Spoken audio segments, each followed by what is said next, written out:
Good morning, everybody, and you're very welcome to our July webinar from Policy in Practice. And this morning we're talking about how housing providers are building the financial strength of customers during the cost of living crisis. And it's fantastic to see so many of you joining us on the call this morning. Thank you very much. Just as we get ourselves underway, I'd just like to do some housekeeping with you. And if I can ask you to raise your digital hand in the panel on the right hand side and give me a little wave. Thank you. That means that I know you can hear me, so that's great. In that same panel as well, you should be able to see where you can ask questions, and I encourage you to do that throughout the webinar. We have a poll today coming up shortly, and there is a download handout, sorry, it's called, in that panel on the right hand side, and at the end of the webinar there's a short survey where we ask for your feedback and you can sign up for our next webinar, so please do wait around for that. We will have you on your way by 11:45 and as always the slides and the recording will follow automatically, so no need to take copious notes if you don't want to. If you're on Twitter, we are at policy_practice, and we're also on Threads as well, so do give us a follow there, same name. Brilliant, thank you so much everybody.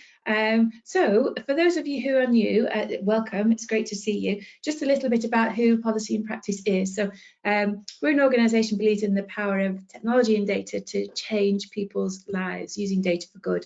And the way that we do that, mainly three different ways, but many people know us first and foremost from our policy knowledge, our policy expertise. We're asked to speak on government committees and select committees with our data-led evidence. So yes, we have extensive knowledge of the welfare system and we're passionate about making social policy work for everyone. In terms of how we put that knowledge into practice, we help over about 100 local authorities to use their data to identify vulnerable households, identify support, target support and track change.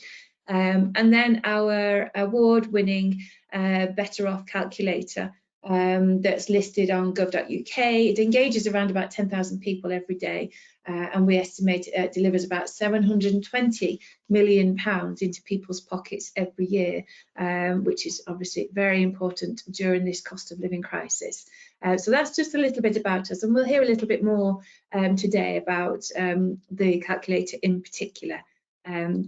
So let's move to the agenda. So today we're going to be talking about what's happening to social and private rents compared to mortgages. So a good look with some very recent stats just released this week about the cost of housing, and then looking particularly about what this means for the social housing sector and what this means also for tenants who are maybe on the lowest incomes.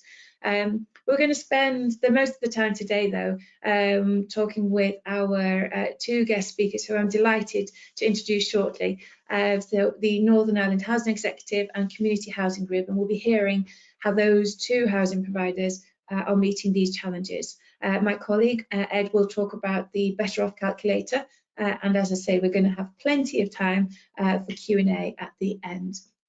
So that's fantastic. Brilliant. So what I would like to do now is introduce you to a panel of speakers.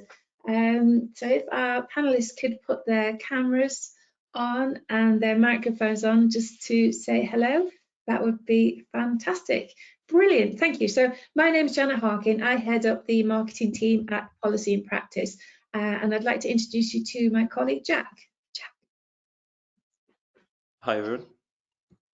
Good morning, Jack. Jack's our policy and data analyst at Policy in Practice, and also our first guest speaker, Julie Alexander from Northern Ireland Housing Executive. Good morning, Julie. Good morning, Janet, and good morning, everyone. Morning. And our second guest speaker, Beverly Hayden from the Community Housing Group. Good morning, Beverly. Good morning, everybody. Morning. And last but by no means least, my colleague Ed McNamara from Policy in Practice. Morning, Ed. Morning, everyone. Brilliant, lovely. Thank you, everybody, and more from our speakers very shortly. So what I would like to do right now is, I think at this point, hand over to you, Jack. Great, thanks, Janet. So I think first of all we've got a poll which I don't know if you can launch, Janet, around. We just want to get a sense of what kinds of costs people are most struggling with at the moment in the housing sector. So obviously there's a range of different issues that have hit people in the last 12 months from inflation. So yeah, hopefully we've got a poll if we can. Brilliant, thank you, Jack. Hopefully that should be on people's screens right now. No, not there yet. 2 seconds, let me launch it. Yes, I think hopefully you should do that. So as Jack says, as frontline providers in your different areas, what costs are you most frequently contacted about?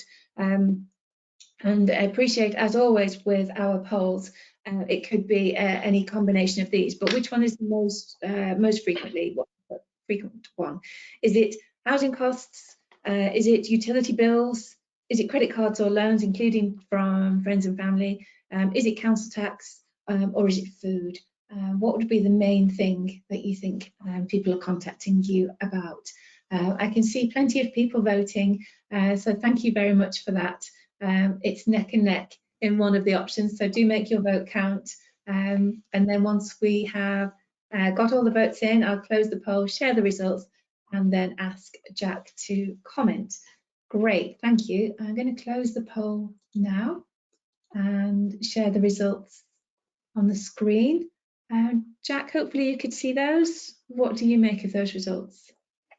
Yeah, that's interesting. So it's interesting to see credit cards and loans quite low. I know there's been a lot of reporting, I think, out this week about people's reliance on credit cards and loans. So I think there was a House of Commons report which was finding, I think, a new record number of people relying on debt to cover their costs of living. So I wonder whether maybe that's something that may come further down the pipeline once we sort of see the impact of that. But yeah, there's the sort of the two headline ones being housing and utility bills, which I think utility bills, particularly now that the government's looking at phasing out their intervention in the market on that, I suppose that will continue to be something that until suppliers actually lower their prices, that's going to continue to affect people. So yeah, that and it has been high even over the last 12 months compared to the prior period. So housing costs as well going up, which we'd expect, I guess, particularly the private rented sector, but especially even the social housing sector, which, yeah, hopefully we'll come on to actually on the next slide. Brilliant, lovely. Thanks very much, Jack. Let me hide these results now, and hopefully you get your first slide. Brilliant. Thanks, Jack. Great, thanks. So yeah, as I touched on, there have been a range of increases in prices. Some were very early on, right after the pandemic. Some have taken 12 months to take effect. So here's kind of a snapshot, though, based on some figures that came out this week on the overall changes to inflation. So food inflation since 2021 has every year been around 14.4% in that period. So that's a huge part of the cost increases that people have seen. Gas price inflation in gas in the context of people's energy at home is also 36%. So that's reflective probably of that poll of that's one of the real large impacts that people have felt. And also just some overall perspective on how large the impact has been on people's budgets. 4.3% drop in people's overall post-tax income, which is as large as goes back on record, which started in 1956. So yeah, the scale of people's incomes not increasing much, but also their costs increasing significantly is quite large, as that figure shows. And to have 4 million mortgage holders this year feeling a rate rise of some sort, obviously that will vary. There'll be some people with a very small mortgage left to pay, but a significant number of people will go from perhaps a 1% or 1.5% mortgage to 6 or 7% this year. So there's some potentially very large impacts on some people, and probably something that will accumulate over the next year as well. So yeah, next slide. So this is trying to visualize the change in housing costs for people. So the green line shows regulated social rents in England. In Wales, Scotland, Northern Ireland, I think the governments sometimes have followed that. Sometimes it's been slightly different, but that's as good an estimate as is available. And over sort of the last 10 years, there have been freezes or declines in social rents in terms of the rate allowed to be passed on. So since then, though, the government has increasingly been allowing providers to increase social rent. So that's now forecast to be at a maximum of 7% next year, which people in social rented accommodation will feel the effects of. The purple line is private rent, which does only show, we only know the impact from the last 12 months, but we can see that that's already been at 5% in the last year, and we can assume that if the social rent figure is going in that direction, private rents are also likely to be high, if not higher. And there's a figure for what the typical mortgage interest rate is, which obviously isn't directly linked to people's housing costs, but we can assume that a 2-year fix increasing that significantly will pass on a significant increase in repayments. So as I mentioned, the private rent figure at 5.1% was already the record that they had on that index, and it doesn't reflect the cost of new rents as well. So there's, for anybody going into the rental market today and looking for a new property, they're paying the harshest increase relative to existing rents. So yeah, there's a real kind of trend there of everybody's housing costs are going up in a similar direction, even if some figures have a lag to them. So yeah, if you could go to the next slide. So there's also been a very interesting story around some of the impacts of where mortgage rate rises you would assume would only affect those with mortgages. But a few local authorities have relied on constructing private housing for sale on the private market in order to open up council owned properties on the same estate.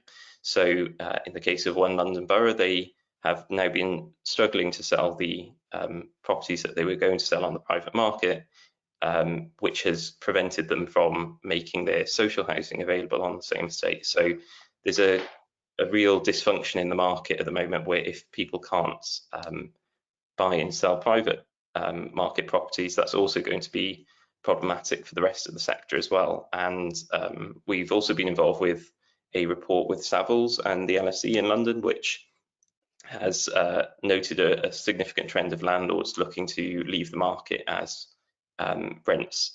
mortgage rates hit 6-7%. That will also have a dysfunctional effect on the market where people look to move maybe away from those private rented sector properties, and then they're looking for somewhere else on the market which may not exist. So next slide. Here's a quick map of, there were some new figures out yesterday on temporary accommodation change. This isn't the most useful graph. There are some areas that don't necessarily report the temporary accommodation figures, but what it does show is there are some areas that have had really, really sharp difficulties with numbers of people needing temporary accommodation, particularly some councils around Manchester and Liverpool. I think there's Flintshire and Wirral reporting significant rises. And just some overall figures there of Northern Ireland seen a 7.5% increase.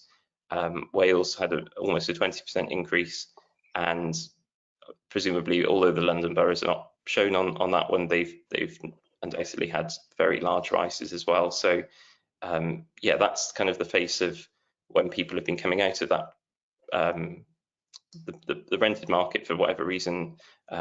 If they're then needing homelessness provision, this is how difficult it is for councils. So yeah, next slide. So leading on with that Savills and the LSE report, in London, we found in that report that 2.3% of rents in London were within the LHA. There's also been a Zoopla data analysis which found that across England this was 4%, and I don't think there's been specific recent work for Scotland or Northern Ireland, but that's undoubtedly also a very similar figure. So showing that that's issue at the moment for councils, if they've got potentially 100,000 people in England in temporary accommodation spending 1.6 billion, trying to house those people in the private renting sector is going to be very difficult if rents are well above what the LHA is at the moment. And only 18% of rents on a recent report from the JRF were found to be covered by the LHA. So that's across the whole of England. So yeah, that's a similar problem. And also the issue of deduction. So a significant number of people being deducted their benefits due to the bedroom tax. So lots of pressure from rules around the benefit system, whether it's the LHA or the bedroom tax, making it hard to move people into the appropriate accommodation. However, it may all sound very, very negative, and I think it's tempting to be very negative at the moment, but what we've found from a recent report that we did around £19 billion of unclaimed benefits is that there are ways to try to help to manage these costs, even if people's food costs have gone up 15%. A lot of people either are already eligible for those benefits or are going to be increasingly eligible for them as inflation hits.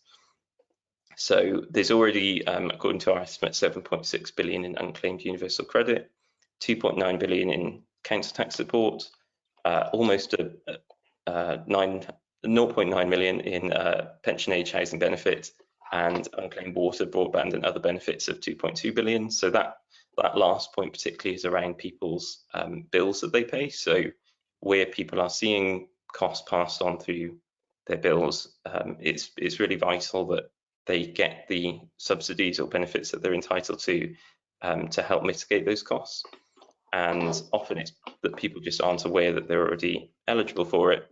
And increasingly, if their incomes remain stagnant, they may become eligible for it in the future. So yeah, making sure that people help to manage these costs as they go up is the least that can happen, if not trying to help to get people back to the kind of budget that they were in before.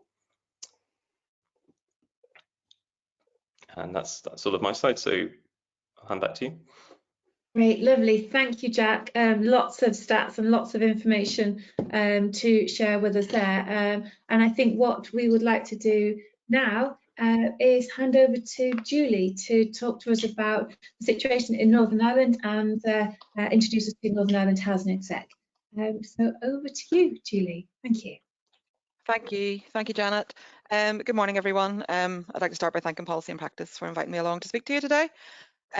This is going to be very much a whistle-stop tour of the Northern Ireland Housing Executive and what we're doing to try and alleviate the financial pressures caused by the cost of living and other external economic factors at the moment for our tenants. Next slide, please, Janet. I'm just going to start with a quick introduction to the Housing Executive, who we are, what we do and how we do it. Then a little bit of a background to the development of our financial support services and how we've gotten to our current position. And also looking to the future in terms of what we anticipate the next challenges and our plans to meet them are. And then I have some case studies at the end just to some work that we have, some successes that we have achieved for our customers. So, introduction to the Housing Executive. We are more than just a social landlord. We are the regional statutory and strategic authority for housing in Northern Ireland. So, as well as being a landlord who manages 85,000 general needs tenancies, we deliver a range of statutory functions. But in terms of our work as a landlord, like I say, roughly 85,000 general needs properties. We have an annual collectible income of around 350 million from rents. We also operate 11 directly managed homelessness hostels. We have 6,000 leasehold flats. We operate across all areas of Northern Ireland. And if you're unfamiliar with the geography of Northern Ireland, a lot of it is very rural. We have large population centres in Belfast and in Derry, Londonderry, and in some sort of other towns scattered around, and we have about 17% of our housing stock is rurally located. In terms of our statutory functions, these are just a few. We have many, many more, but I've just want to highlight a few. We have statutory responsibility for homelessness. Just listening to some of what Jack was saying there, our responsibility for homeless means that we see the impacts of some of those things that Jack was talking about there in terms of the potential impacts of rising costs of housing.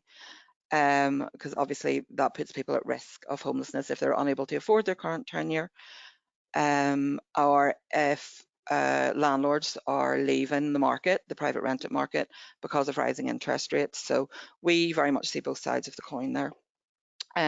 We operate a common waiting list here in Northern Ireland. The Housing Executive administers this and has responsibility for it. What that means is there is one housing waiting list that is held by the Housing Executive, and both the Housing Executive and all our Housing Association colleagues allocate from that one shared waiting list. I think that possibly differs from how things operate in the rest of the UK a little bit. We also have strategic responsibility for the Social Housing Development Programme. So while the Housing Executive itself no longer develops new housing, although we're hoping to return to that at some point, we haven't developed new housing since the late 90s. We have responsibility for the strategic side of the Social Housing Development Programme in terms of identifying where need is, and then working alongside our housing association colleagues who do develop to meet that need. We have responsibility for administration of the housing benefit budget. Last year that was about £550 million paid to around 160,000 claimants. And we are also the Home Energy Conservation Authority, and I'll touch a little bit more on that later on when I'm talking about cost of living. Okay, next slide, please, Janet. So in terms of our frontline service delivery, I'm going to talk mainly what I'll be talking about today is delivery of services to our tenants, because that's the area of the business that I work in. But I will touch upon some of what we do on the homelessness side as well at various points. So in terms of service delivery to our tenants, because we're regionally located across Northern Ireland, we have 13 area offices. The province is split into 13 areas, and within that we have 250 patch managers doing the day-to-day tenancy management work, and that would include debt prevention and early intervention where in arrears, those sorts of things, alongside a raft of other duties like antisocial behaviour and housing management and a raft of other day-to-day tenancy management issues that I'm sure most of you are aware of. In addition to our patch managers, we have around 110 dedicated income collection officers. So they are our specialist arrears recovery people. So when a debt goes beyond sort of the early intervention stage and becomes more serious, it moves over to our income collection staff who do the intervention then for arrears recovery, and they would take cases through to court action and ultimately eviction, although thankfully I'm happy to say not often. And then we have our financial inclusion team on our landlord side. And we have 4 financial inclusion managers there and 3 deputy financial inclusion managers. And I'll talk a lot more about them later on. So on our homelessness provision side, we have around 210 housing advisors. They're out there doing the assessment of housing need for people who approach us as homeless or threatened with homelessness, exploring housing options with those people, and doing all the temporary accommodation, placement, management of furniture storage, and all of that stuff. They also, on that side, have 3 financial inclusion managers working on homelessness prevention, supporting those tenants who approach us in financial hardship, trying to sustain the tenancies that they are in currently where possible, and also working on tenancy readiness of people who are homeless and preparing to be housed. Okay, I'm going to move on now a little bit. That's the sort of history or background of the housing executive covered. I'm going to talk a bit more about the nitty-gritty, about what we have seen and what we are seeing in terms of the financial pressure on our customers and our response to it. And whilst we're obviously talking a lot about the cost of living increases right now, we actually started to develop our financial support services for customers around about sort of late 2019, early 2020. And that was more us sort of trying to deal and prepare for the impacts of welfare reform. Just for a little bit of context, in Northern Ireland, welfare reform came a lot later than it did in the rest of the UK, with the introduction of the benefit cap in 2016 and bedroom tax in 2017. However, in Northern Ireland, when they were introduced, they were fully mitigated. So there is for the tenants affected, get a separate sort of top-up payment that fully mitigates the impact of reduction in benefits due to benefit cap or due to the application of the bedroom tax. Initially, that mitigation was due to last until 2020, which is why a lot of our focus on our preparation was for 2020. However, mitigations have subsequently been continued indefinitely, and I realise we're in a very fortunate position there with that. But it's not to say it isn't still very challenging out there. So then we had the introduction of universal credit later in 2017 in Northern Ireland, and that was the incremental rollout, which ended in December 2018. And so we were spending a couple of years getting to grips with the impact of universal credit on our tenants when COVID came along. And just as we thought we were getting comfortable with things, we get a new curveball. And then just as we're emerging out of COVID, the cost of living started to increase, and we could see the impacts that was going to have in tenants through sort of about this time last year, sort of summer last year. And in Northern Ireland here then, we are just starting the universal credit managed migration phase.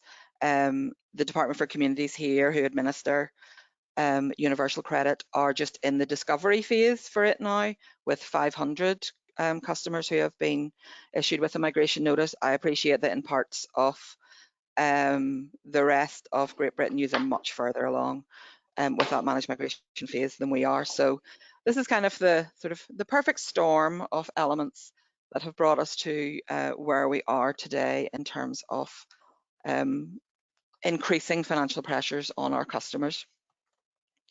So next slide, please, Janet.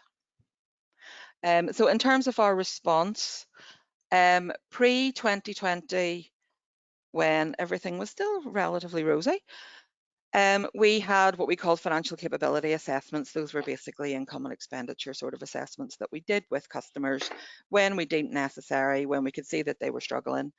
But at that stage, our financial support really centred upon and relied on referral and signposting to third-party agencies. So at that point, we had a partnership with CAB, who have since exited, since Advice have since exited the Northern Ireland market. And we would have referred customers to them for benefits advice, money advice, debt advice, all of that. We didn't do really any sort of in-house income maximisation work or much in the way of sort of in-house advice. So as we were sort of focusing on what we thought was going to be this cliff edge in 2020, where mitigation for bedroom tax and benefit cap were to be taken away, we decided to bring more services in-house, because the challenge that we had with everything being external to us was engagement and uptake. We found it really difficult to get tenants to engage or stay engaged with those external services. So we started to shift our focus to bring in services in-house. So in January 2020, we recruited 3 financial inclusion managers who are the foundation of our financial inclusion service now, and they were benefits and money advisors already. We specifically went looking for those skills because they don't exist internally within the workforce that we had at that stage. And they set to work doing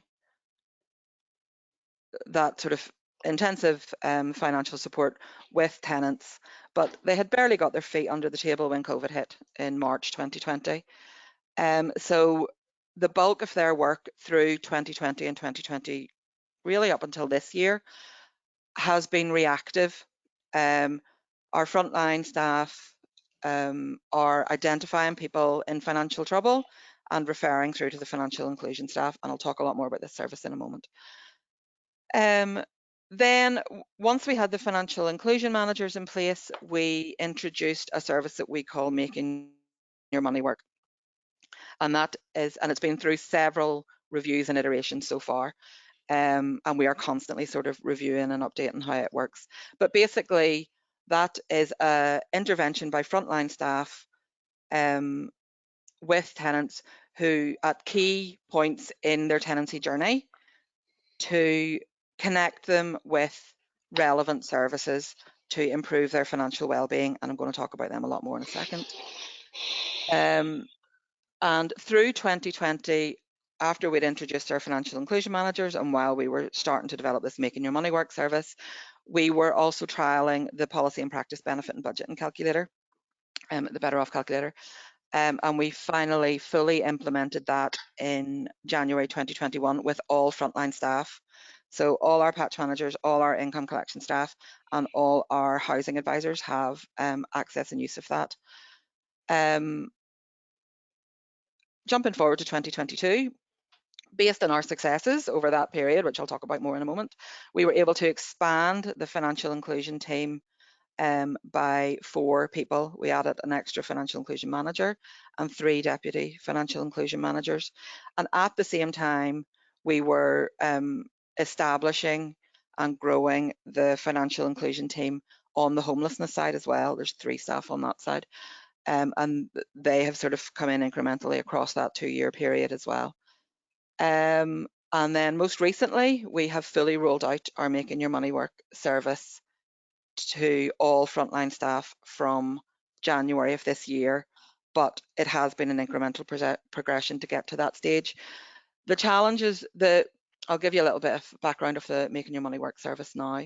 So basically, the aim of it is to ensure that tenants who may need financial support at any point in their tenancy journey with the housing executive get referred or signposted to the appropriate service to meet their needs. The trouble we have had with developing that is balancing that work of the patch managers and frontline staff, balancing what our expectation of what they need to do at this point with their other duties, because they're already very busy people. So we have sort of reached a point now where we have established some mandatory trigger points where staff must offer an intervention, and the intervention will be either a referral to our financial inclusion team, it'll be a benefit and budget calculation, or it'll be referral to a third-party advice agent, depending on the needs of the customer, because they maybe need sort of expert support that we can't provide in-house. And at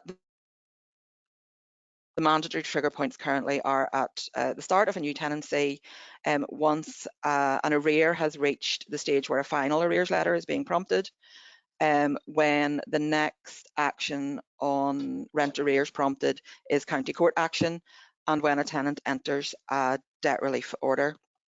Those are the mandatory trigger points. However, staff should and do offer when there are any other key changes that might affect tenants financially. The easy to spot ones being the end of housing benefit or the end of universal credit housing cost entitlement, or any significant change in circumstances or a life event which might impact their financial well-being. And as I say, at that point, they'll be offered a benefit and budget and calculator a referral to a financial inclusion team or an external service as appropriate. Next slide, please, Janet.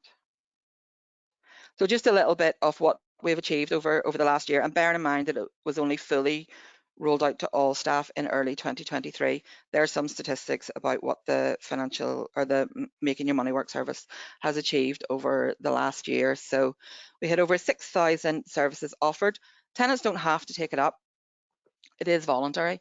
But we did have a 42% uptake rate, and compared with pre-2020, when we were offering our financial capability assessments and referrals to third parties, uptake there was below 20%. So this service has already more than doubled the uptake of financial assistance by tenants in its sort of first year of operation. 64.8% of accepted cases ended in a referral to a financial inclusion team with in-house. Just over 35% there of the interventions delivered by frontline staff themselves included benefit calculations completed, budgeting advice provided, referrals to external advice and support agencies as appropriate to the tenant. And in that period for 22-23, we have generated just around 1.4 million in additional benefit entitlement for customers through these interventions. So I think that highlights the value of what we're doing there with that. Next slide, please, Janet. So the majority of interventions result in a referral to our in-house financial inclusion team. And our financial inclusion team report that currently the most common reason for tenants engaging with their service is due to the rising cost of living. They're struggling to pay their bills.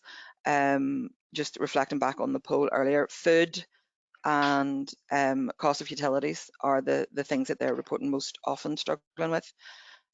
Problems with universal credit, and particularly sort of related to the problems with universal credit, mixed age couples. So where we have mixed age couples who are forced onto universal credit by virtue of the fact that one is pension age and one is working age, we are seeing an awful lot of financial hardship being put on those people, but also an awful lot of difficulty with the claiming of benefits, with engaging with the universal credit system, and with also accessing the correct benefits. Engagement rates with the financial inclusion team are extremely high. Of around 80% of people referred go on to successfully engage with the team. And the work that they do there is primarily around income maximisation. So everyone gets a benefit check using the benefit budget and calculator. They will also look at reducing outgoings.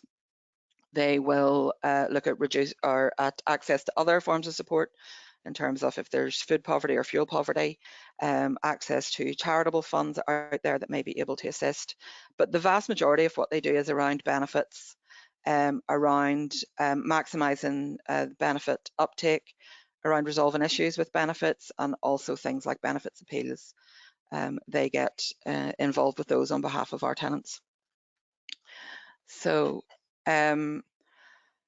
the benefit and budget and calculator has been hugely central to our response to the various financial pressures on our tenants. And since it was fully implemented in January 2021, our staff have opened almost 5,500 calculations. In total, over 3.5 million in additional benefits entitlement has been generated through use of the calculator. There's been £850,000 in additional income to rent accounts generated, so thereby reducing or wiping out rent arrears for some tenants. And overall, there's been a positive impact on 53% of rent accounts where there has been an intervention using the benefit and budget and calculator. We found another use for it this year, and again reflecting on what Jack was talking about in terms of the increasing cost of housing and rent increases across the social sector. We had a rent freeze from 2015 to 2020, and we had no rent increase in 2022. So in this year, and looking at the rent increase, our sponsoring department, which is the Department for Communities here in Northern Ireland, we had requested a rent increase, as we do every year, and the Department for Communities decide whether we're allowed to increase our rents or not. In this year, in deciding whether the Housing Executive could increase rents, they asked us to model what a rent increase would look like for certain types of households. And the benefit and budgeting calculator allowed us to do this really, really easily. So we ran a range of scenarios for households, household types and household incomes to impact what different levels of a rent increase, what the impact would be on those households. And ultimately, we have 80% of tenants in receipt of either housing benefit or universal credit housing costs who weren't really going to be significantly impacted by a rent increase because benefits would sort of absorb. However, it allowed us to look really closely at the 20% of tenants who receive no housing assistance and what an impact of various sort of levels of rent increase would do to them. And consequently, in looking at this group, we have been able to better target them with financial support, because now we know who they are. And just sort of on that same point, next slide, please, Janet. The use of the benefit and budgeting calculator and also the implementation of a financial inclusion team, apologies, has allowed us to move from working sort of reactively. So initially, almost all of the work that our financial inclusion team did was based on what the frontline staff were finding. So the red flags that are easy to spot out there for our patch managers, our income collection staff, and our housing advisors. The people who are in rent arrears are the easiest ones to spot, and the people who have been affected by a reduction or an ending of their housing cost benefit. Those were the sort of the very easy to find people. They're a big red flag, and our frontline staff were able to find them easily. However, what we struggled with was being able to proactively identify people who might not be waving a big red flag at us because their housing costs are getting covered by benefits, they're not in significant rent arrears, and we don't see them as necessarily needing financial support. However, we know people are out there, the rent is maybe paid, there are no rent arrears, but it doesn't mean that they're living comfortably within their tenancy.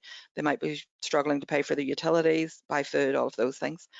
So enhancing the financial inclusion team, using the benefit and budgeting calculator to do a lot of this work, we have been able to proactively start to target groups of tenants to offer support to who we otherwise wouldn't necessarily come across in our day-to-day work.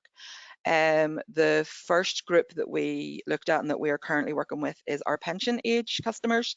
As Jack touched on in his presentation, there's a huge amount of pension age benefits go unclaimed every year, and we know who within our customer base is off pension age and whether they're receiving housing benefit onto their rent account or not.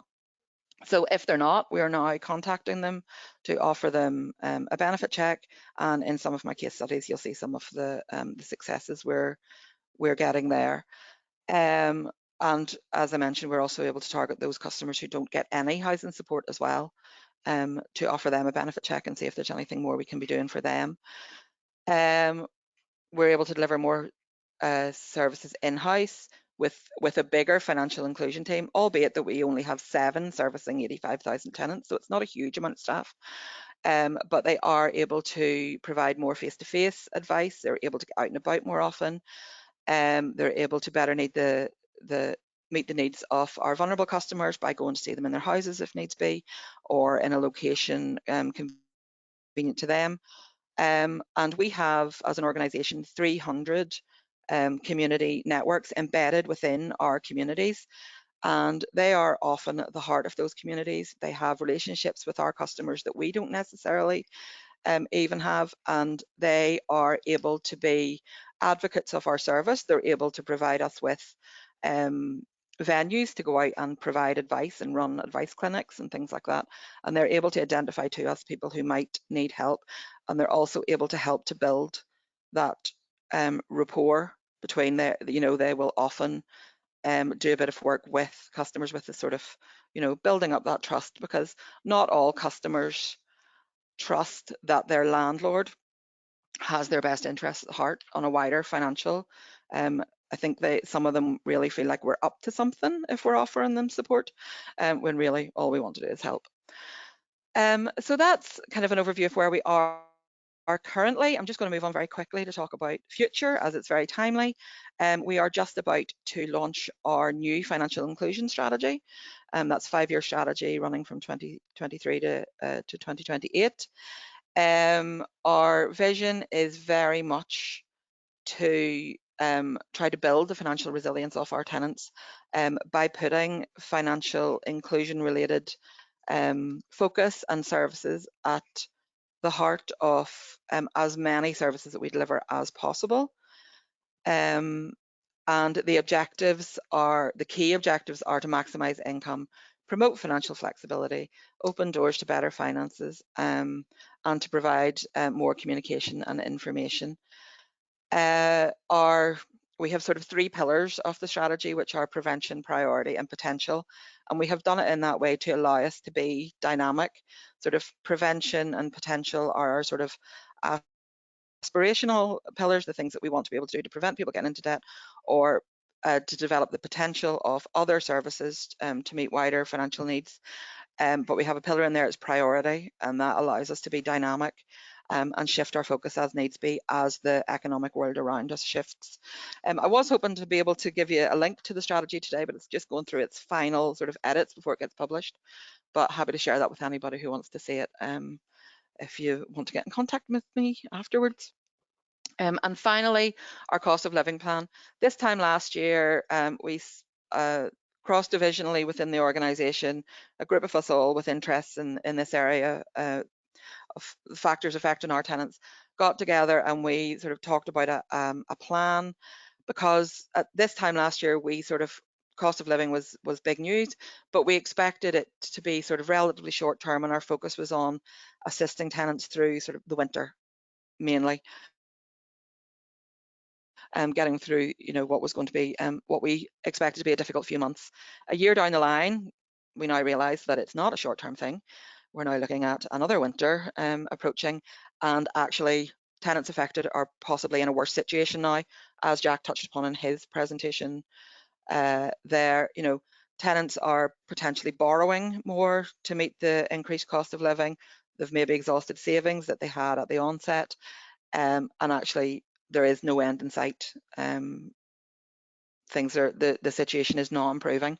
So now we are looking at sort of formalising this plan a bit more, and it is a cross-divisional plan, which brings in all aspects of the housing executive who have some capacity to deliver projects and initiatives that will in some way alleviate the impacts of cost of living for our customers. So just an example of some of these things, it's by no means exhaustive list. As I'd said at the outset, we are the Home Energy Conservation Authority. So we administer an in-house energy advice line, which provides energy advice, and that's across tenure. Anyone can avail of that. We have an oil buying network. In Northern Ireland, oil-fired central heating is still the principal heating source for a large proportion of our customers, particularly in rural areas. So we have established a network of oil buying clubs, which avails of cheaper oil prices simply by people sort of banding together to order in larger quantities to bring down the price. And affordable warmth and boiler replacement schemes, we administer both of those on behalf of the Department for Communities. As we are the administering authority for housing benefit, we administer the DHP budget, and our colleagues in housing benefit are constantly reviewing the budget that's available to try and make it go as far as possible and help as many people as possible. I've already talked extensively about financial inclusion and making your money work. We're also looking at the retrofitting of schemes to improve the energy efficiency and energy performance of our homes and bring down utility bills that way. We deliver heating system upgrades and replacements, again with energy efficiency in mind. And we have a separate tenancy sustainment strategy and action plan, which the financial inclusion strategy sort of dovetails with. Financial inclusion strategy is really focused on the financial well-being of tenants. The Tenancy Sustainment Action Plan focuses on a range, an extensive range of other projects and initiatives that can be delivered that support the sustainment of tenancies, that also alleviate financial impacts, and just try to maximise successful tenancies. I do have a range of case studies there on the next few slides. Janet, I'm conscious of time, so I don't know if people just want to have a read at them, maybe one. Julie, I was going to suggest that. Thank you so much, if that's okay, and people can read the case studies that Julie's given us, yeah, and we'll scoot to Beverly if that's okay. But yes, thank you so much for that. And really, really interesting. Let me hand over to Beverly, and we can hear from Community Housing Group, their activity. Thanks, Julie. Beverly. Right, hello everybody, and a big thank you to Policy and Practice for inviting me to speak. I'm from Community Housing, which is a relatively small housing association in North Worcestershire predominantly. So we're mostly in the Kidderminster, Bewdley and Stourport-on-Severn area of Worcestershire. Early 2022, the organisation had a restructure. And Tenancy Sustainability, my team, I am the team leader of it. It's a new team which set up and went live 1st of June in 2022. So I'm going to talk to you about what we did in those early days, how we got the team up and running. We have some, I think, quite impressive outcomes. And I just want to go through our journey with you, how we get from the 1st of June last year to where we are now. And the delivery of our tenancy sustainability service and the service improvement that we've done in the last 12 months. So our team, it's me and 2 tenancy sustainability advisors. 2 of us were new to the organisation in May last year. So as well as setting up a new team, it's learning the new organisation, learning the business, learning the housing management system, etc.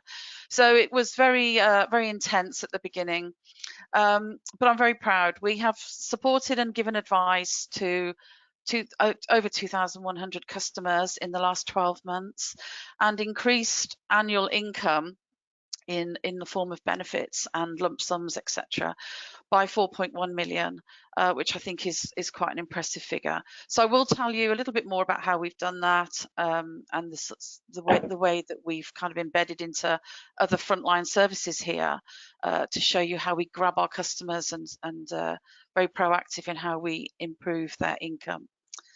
Next slide, please, Janet. I think is that phase 1, Julie? Sorry, yeah. Beverly, is this? Yeah, that's it. Sorry. Yeah.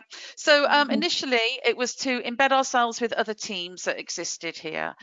So get ourselves into their processes and introduce ourselves to them at their team meetings. So initially, it was one of the most important things for me is to get in there from the start of a tenant's journey, getting them tenancy ready. So at the pre-allocation stage, we have all potential customers referred to us. Anybody that's being considered for a property is referred to my team to go through income, expenditure, look at benefits, look at ways of improving that income, look at affordability for the property. And then going forward, offer support to claim those benefits, help them complete housing benefit claims, update their universal credit claims, etc. We do only claim the extra income that we get for customers. So if a customer is already receiving universal credit, we don't claim that on our figures, we just claim anything extra. So we work very closely with our home moves team, working with our customers to get them, as I say, tenancy ready right at the beginning of their journey. Even customers who are seemingly self-funding, who aren't claiming any benefits, they're all referred to us. Certainly with the older age group, there are non-means tested benefits that people may be missing out on, or if somebody's being referred to one of our older people schemes and they have a property to sell they could still possibly claim benefits while that property is waiting to be sold or it's on the market. So we have everybody come through us at the start of their journey. Also, I think it's important because although you may have somebody being allocated a property who is working and doing okay, you don't know what's around the corner. Hence the COVID, what happened at the beginning of COVID. I think a lot of people there did not expect to be in that position of suddenly having to claim universal credit. So we like to introduce ourselves as a service to all customers, just in case there's ever a change in circs where they think they need some advice or they need to find out a little bit more about benefits and how to go about it. We also get referrals from our income team. So rent arrears cases, as Julie said, they're the easy ones to find. Not so easy to find the non-arrears cases, as Julie said, the people that are struggling but not really sharing that information. So our income team are very good. They look out for those people. They refer to us, and we try and work closely with them to find those customers. And then the neighbourhood officers who go out on the estates, they know their area, they know their people. We work with them closely. We go out with them on walkabouts on the estate sometimes as well, and try and catch those people who are clearly in difficulties, judging by the state of the properties, that it's cold in the winter, etc. Or people who report that their relationship broke up at the weekend or somebody's passed away. So those were the sort of main areas at the beginning of our service, or our new service. Those are the main areas where we had our referrals. So that was kind of, in a way, I want to say the easy groups for us to support. So next slide, Janet. And then going into more detail and trying to grab more of our customers, trying to be proactive in finding them rather than reactive to things like rent arrears cases. So we did more and more drop-in advice sessions out in the community, some village halls, but mostly our drop-in advice sessions are at schemes. They've been very successful and becoming more and more successful and busier as our, if you like, our reputation gets out there. An awful lot of older people we found aren't claiming, again, pension credit as mentioned, but also disability benefits. They go under the radar a lot, attendance allowance, and people that are on something like PIP or DLA, but on a very low rate, and therefore it could be reviewed. So a lot of the drop-in advice sessions are picking up that kind of thing. Or people not understanding the service charge element of their rent and not claiming the right benefits to get help with that. So the advice sessions are becoming more and more popular and keeping us busy. Energy awareness training, all three of us in the team now have the City and Guild level 3 qualification in energy awareness. That's been really useful to try and give advice and tips on cutting down energy usage, and cutting down costs, and helping customers understand their bills so that they can take some kind of responsibility for cutting down on their usage. I do encourage people to read their meters themselves and try and do their sums and sort of work out how much they're spending before they get a bill. That's been very useful. We also have people referred to us, or customers referred to us, who've had their gas supply capped. If our gas service engineers have to go out and do their yearly check, they can only do that if there's gas running through the system. If somebody has a debt on their meter and they haven't got any gas supply, they have to cap the supply because they're not able to do the safety check. So those are referred to us so that we can look at why there's a debt. Can we get rid of it? Can we help the customer? And also not just the gas service engineers, but our tradesmen, our repairs and planned maintenance teams, they refer to us as well. If they're out in someone's house and they're a bit concerned about the property being very cold, or the customer sharing with them that they're struggling financially, they're referring to us now as well, which is, again, that's a side, that's an area of referrals that's increasing, again, as our word gets out on what we do. From the 1st of June last year, we set up a hardship fund, which we call the Wellbeing Fund. It went live on the 1st of June last year. To date, to June this year, we've had 670 applications for help. and 2/3 of those are requesting help with gas, electric and food.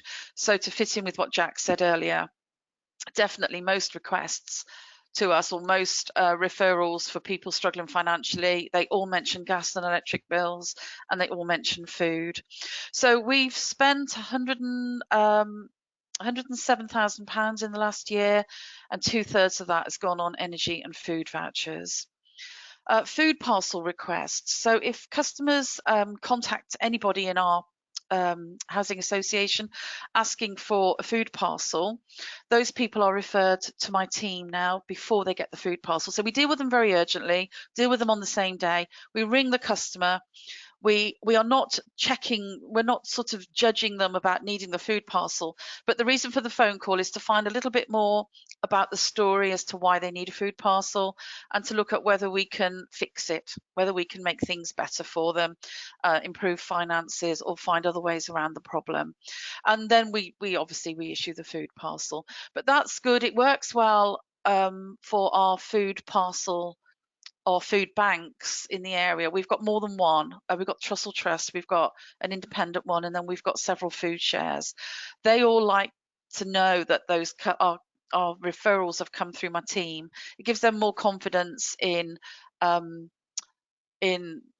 that the food is going to the people that really need it, and not sort of people repeatedly being referred for food parcels without the source of the problem being dealt with.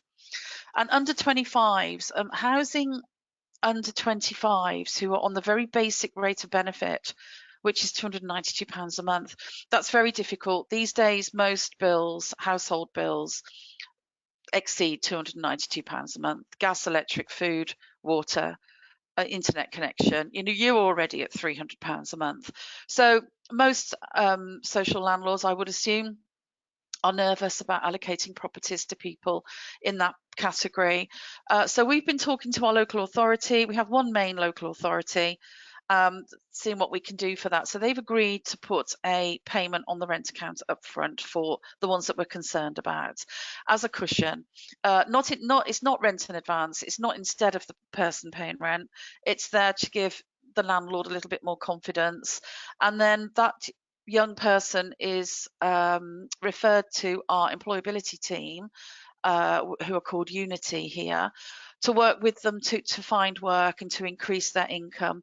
And I think that cushion then will be a nice little buffer for when they go from universal credit to work. There's always a bit of an issue there with delays and sort of waiting for their first wages. So it's nice to know that there's a couple of weeks rent on the account already.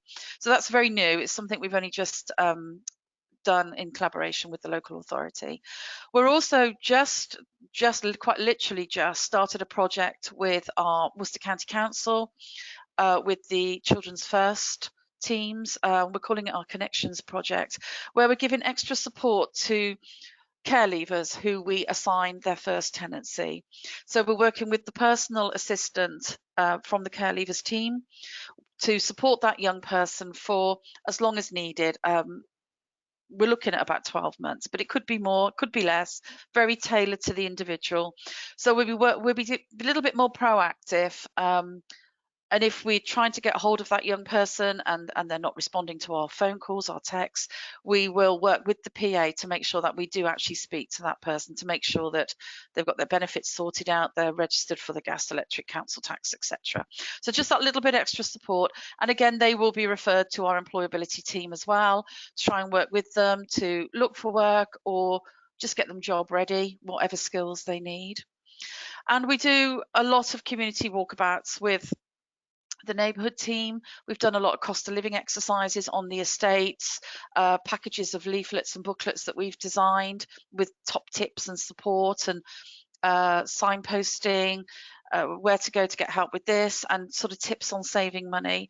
So we've done a lot of walkabouts on the estate, chatting to people, getting referrals that way. And we've just done a week of work with the illegal money lending team, our Bite Back week, where again we're out talking to people in the community about illegal money lending, about loan sharks, and picking up referrals that way, sort of spreading the word about what we do, handing out our postcard, our leaflets, etc.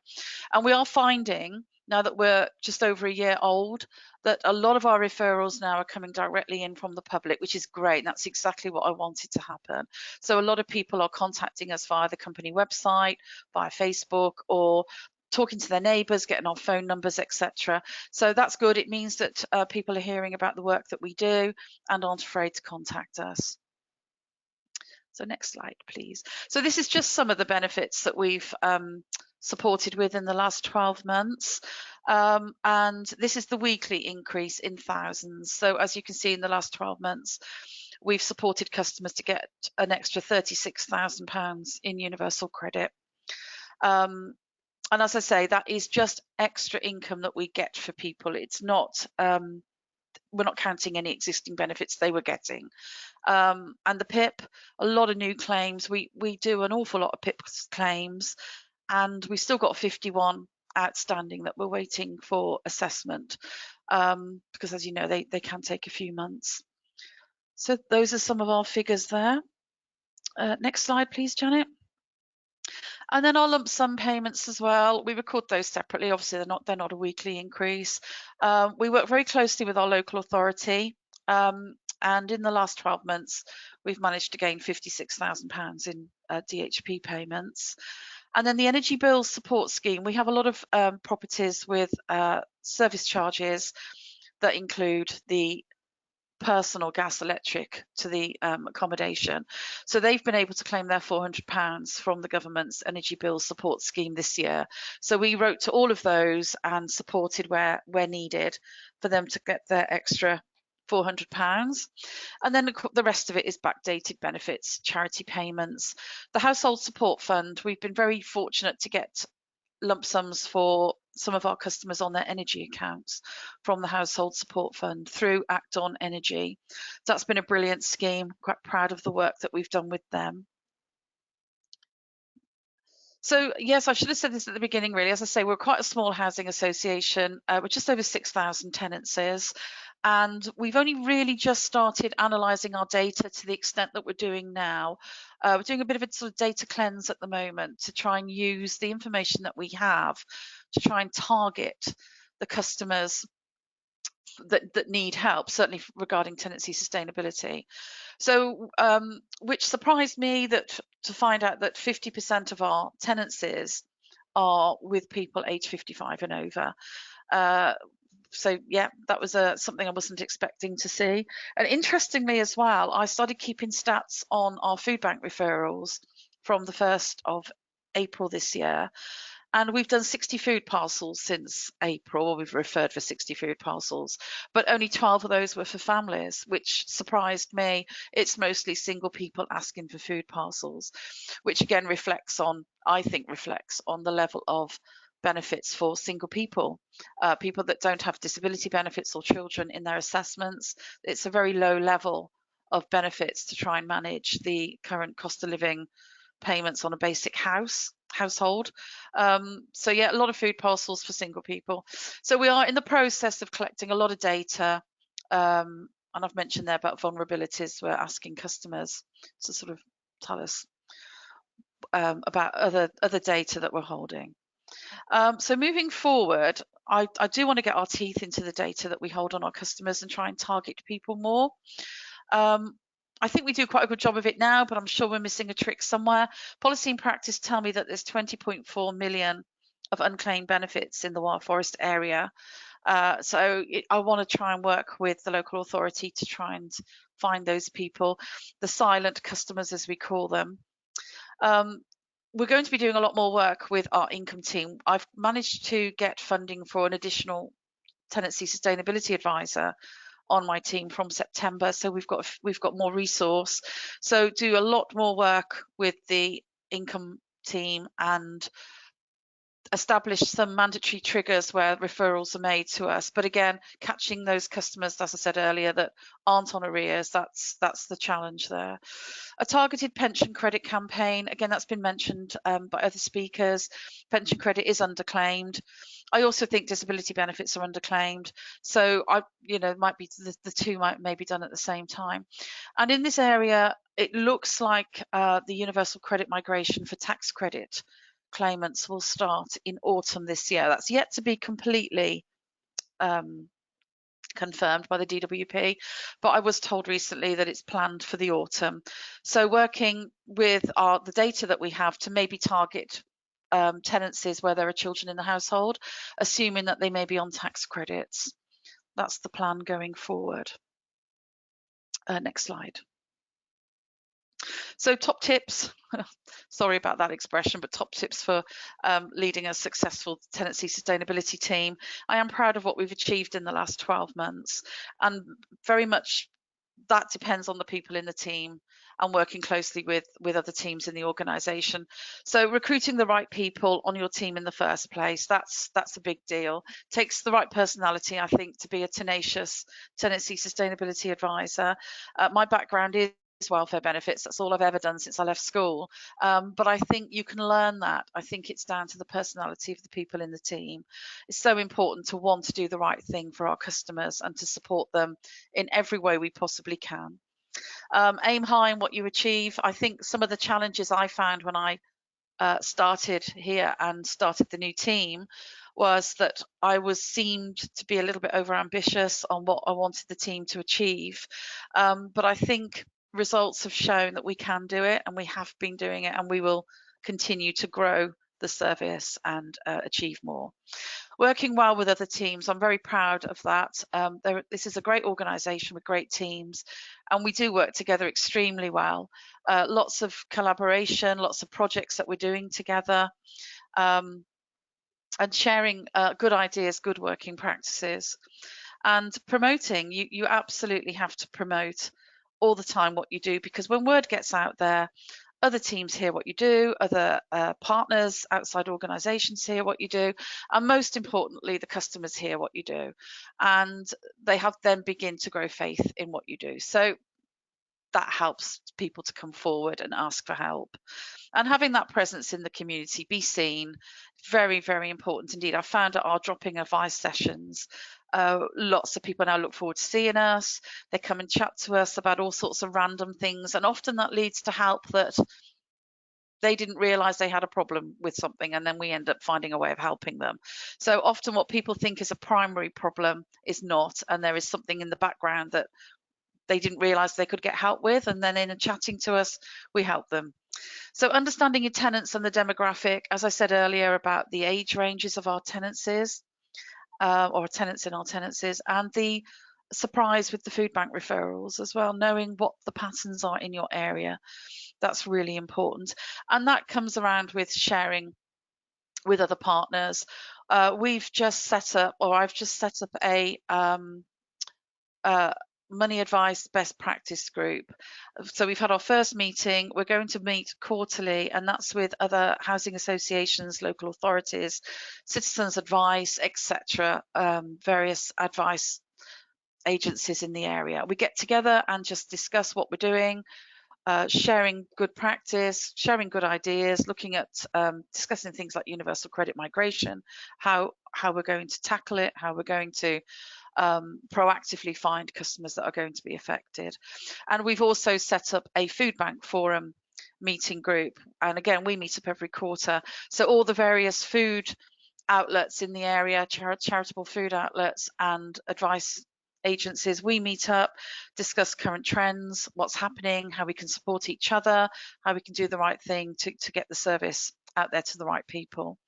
So very important that you liaise and share with other organisations what you're doing, and enjoy what you do, and promote those results and show off. It's great. It's a great job working in tenancy sustainability. It's very important. I know the customers appreciate it, and I think colleagues do as well, because we support them to do their roles. They support us to do our role. So share successes, share case studies. That's the best way of proving to everybody what you do, and that you do it well, and then you just start getting more and more work coming through. So that's our story. Brilliant. Thank you so much, Beverly. Very, very interesting, and what a year you've had. Thank you so much. I now quickly want to hand over to my colleague Ed, who's got about 3 or 4 slides, just a little bit on the calculator, before we then go to Q&As. Thank you, Ed. Hi everyone. So I'll just take you through some of the better off calculators and the features we have. It is just a quick whistle-stop tour of some of the features. So if you want to find out more, just give me a shout at the end of the webinar. I'm more than happy to take you through it fully. But the first thing is we really been focusing on creating a one-stop shop form for housing associations, something that can be used across all departments, from lettings to housing officers and welfare rights and income teams, to also if it needs to get to collections. And this just means that everyone's collecting data on one standpoint and one area. You're not having to do multiple income and expenditure forms and different data collection for affordability assessments. The way we run this is we've got a self-serve version of the tool that sits on your website or customer portal or tenant portal for them to be able to proactively identify what benefits they're eligible for, but also send data to the housing association so they can see, exactly their information in advance of meetings rather than you have to go through the full form with them. And then there are obviously going to be those who are digitally, incapable, maybe living with severe disability, and they're going to need hands-on support no matter what. But what it does mean is that you can focus your time on those who need it the most. Our main aim is really to empower those tenants to be able to make sure that they can see if they don't want to talk to you over the phone, they can, look up themselves and see what benefits are eligible for them.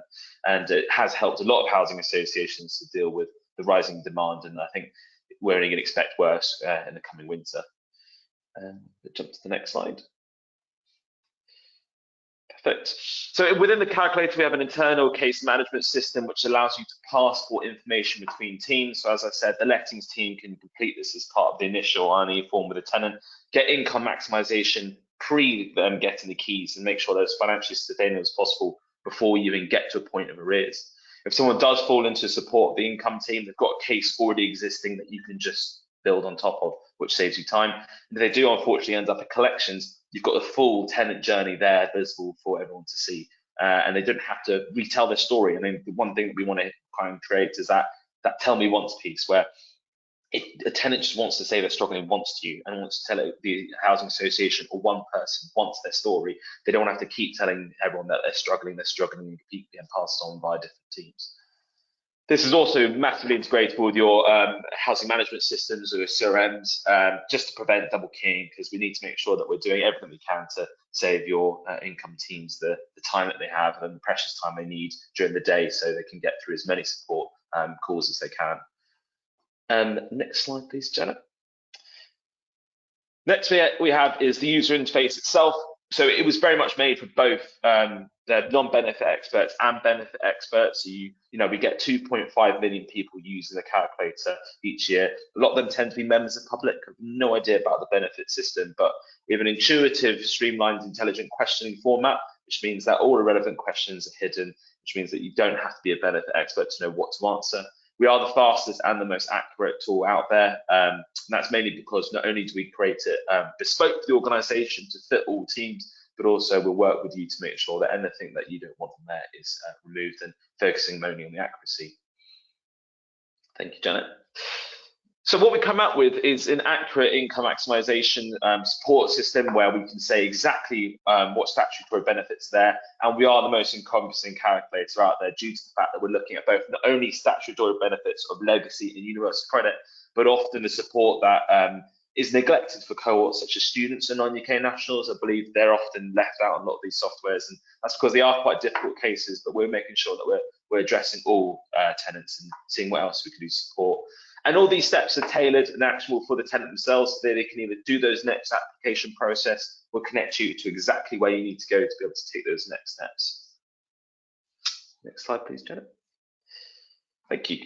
And yeah, this is where we've sort of spent a lot of our time now. And we're trying to innovate more in this area because during the cost of living crisis, we've known that the standard means hasn't been working.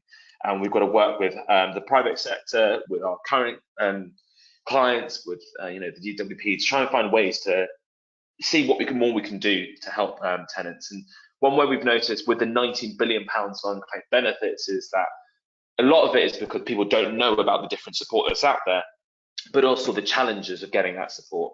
So what we've done is, you may have seen, all the support that's on the BBC and gov.uk page for all the cost of living support that's out there. They're fantastic for raising awareness, but the issue is someone potentially going through a mental health crisis associated with debt has to go through them one by one, figure out the eligibility, and then go and take those next steps, which can often be complicated. So what we've done is we bespoke tailor all the support that's out there for this exact individual, what more they can do on top of statutory benefits. And we have to look further during the cost of living crisis. We've also been collaborating with our private sector partners. For example, just onboarded EDF, and we're already working with 70% of the water sector, hopefully trying to get that to 100%, so that they model all their schemes onto the calculator. And with some organisations, like we've already kicked off with Anglian Water and Northumberland Water, you can actually passport information straight away to that private sector. So, for example, we could say, well, you're in Anglian Water's water region. We know that from your postcode. You are eligible for the social tariff. Here, click here and apply straight away to that organisation. So you don't have to sit on the phone and do a 2-hour waiting time to be able to get that support. You just get straight away passed on to them. And we're looking at everything. We're looking from, not just energy support, but also healthy start food vouchers there, Wi-Fi and social tariffs that are out there, and making sure that every type of support is identified for that individual. Thank you, Janet. So unfortunately, this type of support has to be a two-sided coin. We can't simply focus on maximising the income. Sometimes we do have to go that next step with budget analysis, and that's what we offer as an optional extra as well. So what we do is we visualise the spending habits of the tenant. So sometimes people going through a mental health crisis associated with debt feel like the money comes in, it goes out, they don't know where it's going, and it can be quite overwhelming. So this helps break it down to show them exactly where their money is going and what we can do to help support their budget analysis. And the way we do that, which is often, as many of you already know, a quite difficult conversation to have and is a sensitive area to bring up, is we break down exactly where they're spending, compare it to ONS family spending workbook data to say, you could be spending X amount more than the average household in these areas. So, for example, this individual spends £9 more per month than average households on internet, for example. And then you can link it back with your results page and just go, well, looks like you're eligible for that Wi-Fi social tariff. How about you go apply for that to be able to reduce your arrears there? So we'll have to look at both income maximisation and budget to bring it all full circle as a holistic type of support. And I think that is it, I believe, Janet. I think, yeah, cool, wonderful. And if that was a whistle-stop tour, so if you do want to find out more, do let us know, and I can take you to anyone through a full demonstration of the tool. So thank you for your time. Brilliant. Thanks ever so much, Ed. And also thank you very much to Beverly and Julie and Jack. I just want to give this one last slide and then introduce some Q&A, some very quick Q&As, very mindful of the time. So thank you for sticking with us. So what we've heard today, so building customers' incomes can avoid housing crises. And we've had some great examples from our guest speakers today. Jack was talking to us about how housing and other costs are going up across the board. And actually, it's quite unlikely that the LHA rate is going to be going up anytime soon. So this means, and we've heard, how housing providers need to look at the holistic support for customers to secure and maintain their tenancies. And as Jack was saying, with the £19 billion of support unclaimed each year, there is money on the table, and it's fantastic to hear the successes that our guest speakers have been achieving so far. So yeah, and much of which is entirely replicable across other housing providers and elsewhere as well. So hopefully that's been a very interesting and enlightening session. And I'd just like to just go with a few of the questions that have come through.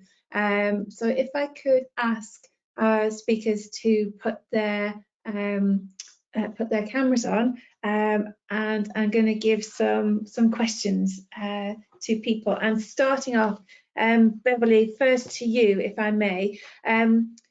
This person has asked, would housing providers consider more furnished tenancies as a way to help residents start from a more secure position? What's the position with Community Housing Group on furnished tenancies? Well, having furnished tenancies as a standard would be incredibly expensive, which obviously then would have to impact on the rent figures.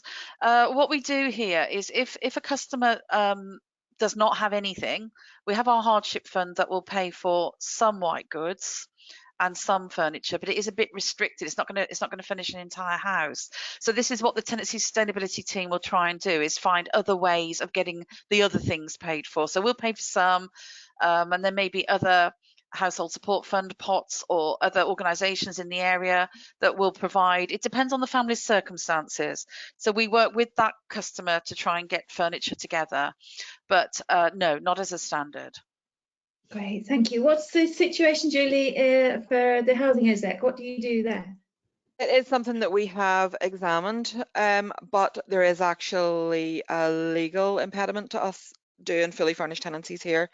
But rather like Beverly there, we've looked at sort of ways around that in terms of other ways that we can get furnishings into tenancies at a more affordable way via, so we have we fund a number of social enterprises who are involved in the sort of recycling and upcycling of white goods and furniture and things like that, so we can connect tenants up with those sort of things. Through our tenancy sustainment strategy, we're looking at things like mattress provision. For people coming out of homelessness, we do tenancy starter packs, which will give some basics to get people going in terms of like microwaves, slow cookers, bedding and cutlery and things that help, you know, essentially. But yeah, our hands are tied in doing the fully furnished tenancy from a legal standpoint, but we look at all of the other means available to us to try and get help to people either for free or an affordable way.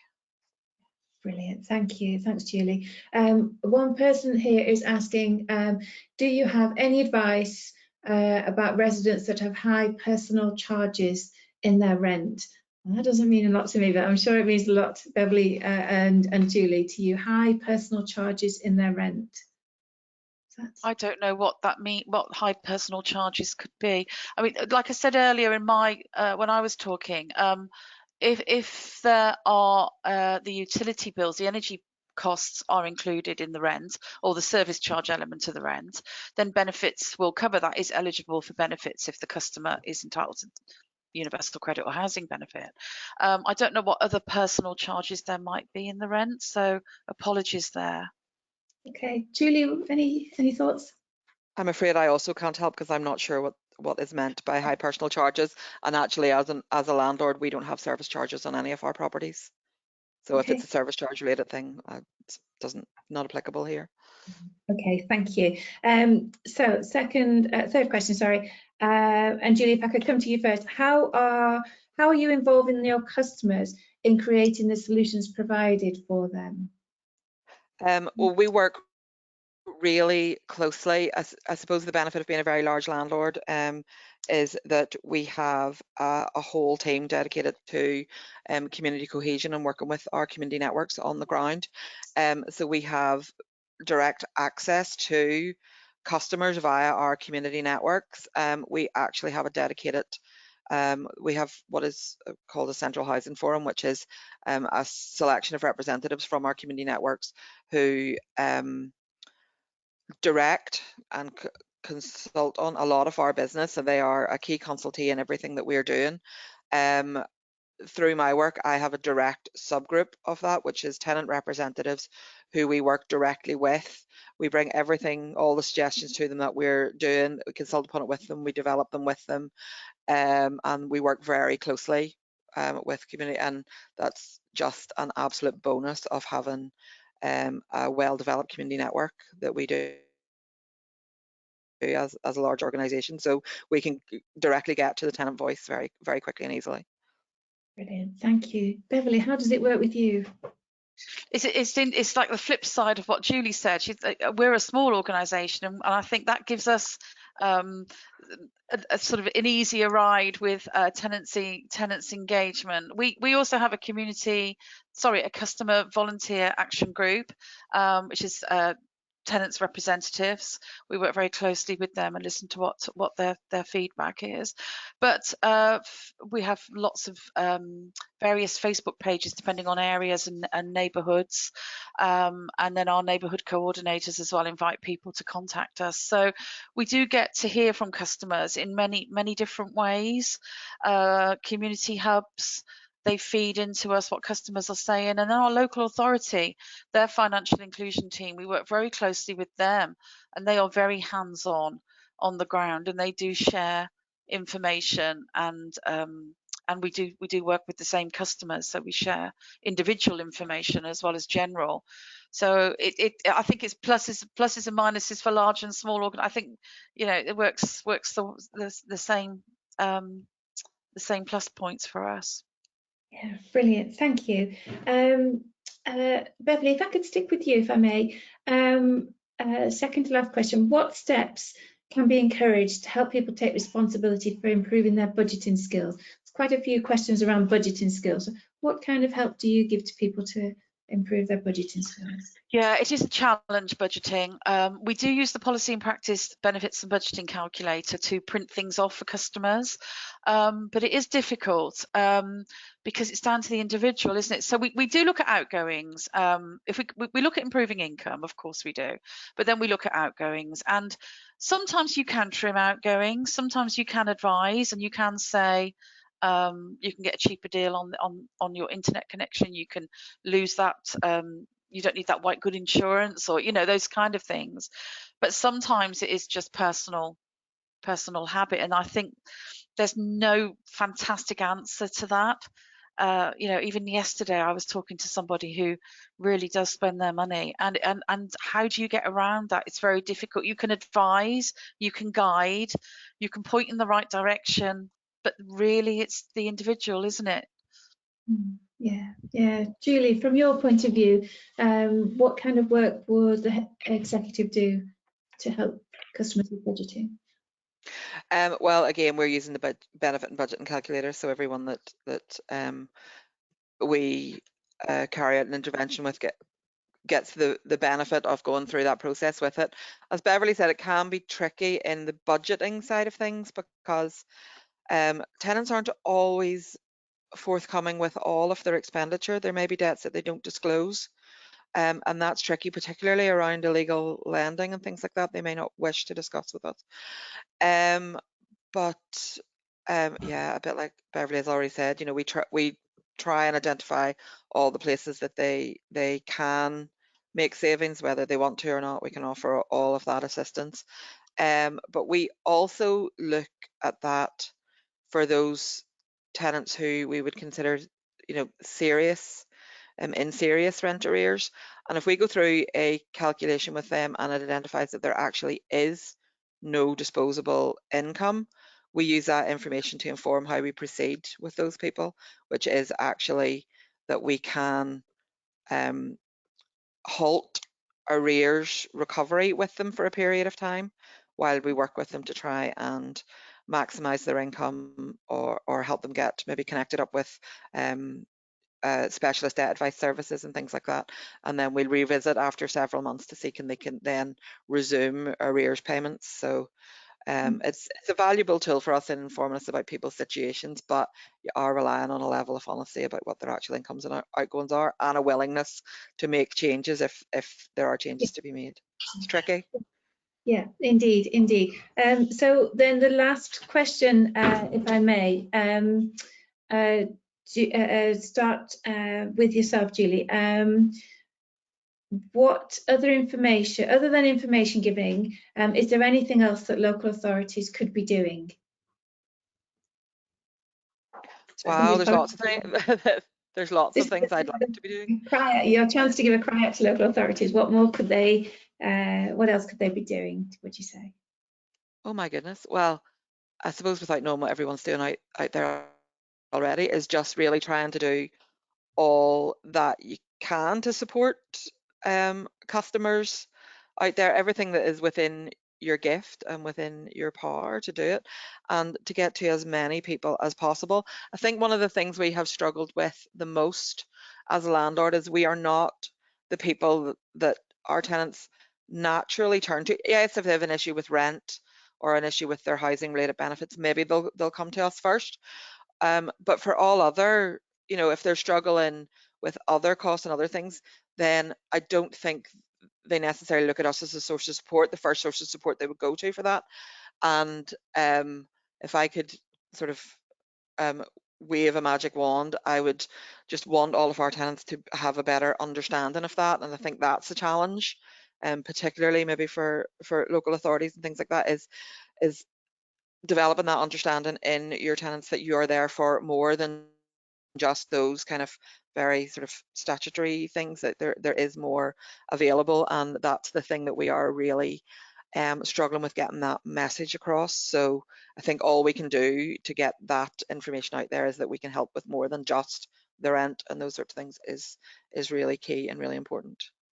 Brilliant, thank you, Julie. And Beverly, from your point of view, what would you say local authorities could be doing more of? Yeah, well, working closely with us. It'd be lovely to share information more than perhaps we have been, depending on what they can share, of course. But they hold obviously data that we don't hold, and it would be nice to do projects together. As I say, there's 22 million of unclaimed benefits in this area. I would love to know which client groups that could be, and use, our then cross-reference with our data that we hold, work with other housing associations in this area to try and do projects together.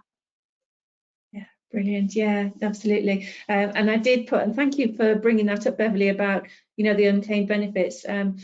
Just a shout out, I did put it in the chat, but in case anybody missed it, our policy analysts have broken down the 19 billion of unclaimed benefits. They've broken it down by local authority area. So if you want to know how much of that 19 billion is in your local authority area, give us a shout. So I'm going to leave it there. Thank you ever so much, and real apologies for going over so significantly. But I would just like to just very quickly say that there's going to be a survey at the end when I close the webinar. The next webinar is set for the end of August, when the energy price cap figures come out. So we're going to talk about the going back about energy, and I'd just like to very wholeheartedly say a huge thank you to our guest speakers, Julie Alexander from Northern Ireland Housing Executive and Beverly Hayden from Community Housing Group, along with my colleagues Jack Rowlands and Ed McNamara from Policy and Practice. It's been my pleasure to host you all today. Thank you for a really interesting session, and I hope to see everybody on another Policy and Practice webinar again soon. Thanks everybody, take care. Thank Bye-bye. you. Thank you. Bye-bye. Bye.